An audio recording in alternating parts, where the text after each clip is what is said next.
අහන්න උගක් දේවල් තියෙනවා. මොකද ෂර්ලේ කතා කරන්නේ ඉතාම අඩුවෙන්. හැබැයි ඉතිහාසයේ ලොකු පදාසයක් එතුමාගේ අතින් වැටිලා තියෙන හින්දා අපි මේක අද නිරාවරණය කර ගන්නවා විනාඩි කිහිපයක් ඇතුළත. මම මේ විනාඩි කිහිපයක් ඉක්මනට ගන්න මම ප්‍රාර්ථනා කරනවා.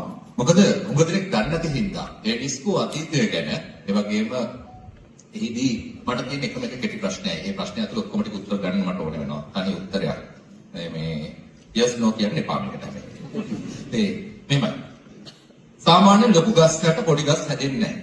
එහෙමයි කියන්නේ. කැනපිය ලොකු නම් ඒක යට ආයි පොඩි පැල වලට හැදෙන්න හම්බෙන්නේ නැහැ. නමුත් එදා කොහොමද ගෝලය තමන්ව පහු කරලා යනකොට එහෙම නැත්නම් ගෝලය තමන් එක්ක සමානව එනකොට ගෝලගෙන හිටියේ. ඒකට වඩා පොඩි ඉඩක් එන්න ඕන. ඔබ කැමතිද? ඔබ කැමතිද කියන්නේ? මේමයි පළවෙනි ප්‍රශ්නේ තමයි මම ගහක් නම් ඊ අතුරු කිලි මුද්‍ර තිබුණා නම් යට පෙර එනවා නම් මම්ම අතු කපාගෙන එයාට ඉඩ දුන්නා. අමස් කොහොමද?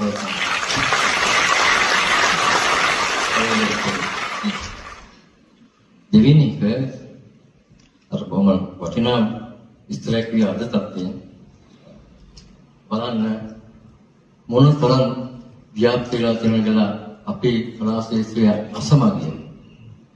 ඒක බේද බින්න වුණා මුදල් මත. හරි අපරාධයක්. මොකද ඊටාම ආදරණීය විදියට ප්‍රසිද්ධව කියලා දෙන්නකෝ කියලා ආයාචනයේ ගෞරවයෙන් කියනවා.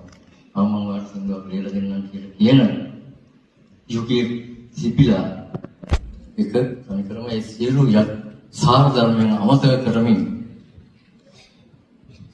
ප්‍රශ්න වලක ඔය පැටලෙලා ඉන්නවා. මේක ලියහගත්ත නැත්නම් විශාල ප්‍රශ්නකුත් තියෙනවා ඉදිරියේ. ඉතින් ඒ අද තියෙන්නේ ඒකයි.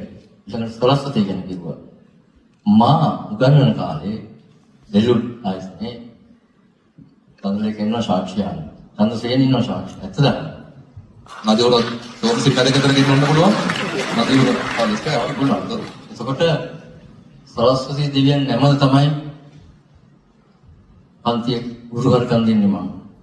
සන්දාසයකට යන්නේ සරස්වතී දේවියට පූජාවක් පවත්වලා. ඒ තරම් වගකීමකින් මම ඒ ශිෂ්‍යයන් ආරක්ෂා කරන අරන් ගියේ. අද මොකුත් නැහැ. මොනවාද? කාර්යයක් ගන්න තියෙනවා නම් කොච්චර සැපද? සල්ලි ටිකක් පුරව ගන්න තියෙනවා නම් කොච්චර සැපද? මම ඇත්තටම මුදල් සොයාගෙන ගියේ නෑ. හැබැයි සබහා ධර්මයේ මට අවශ්‍ය කරන ඒ සියලු දේවල් බොහොම සියුම්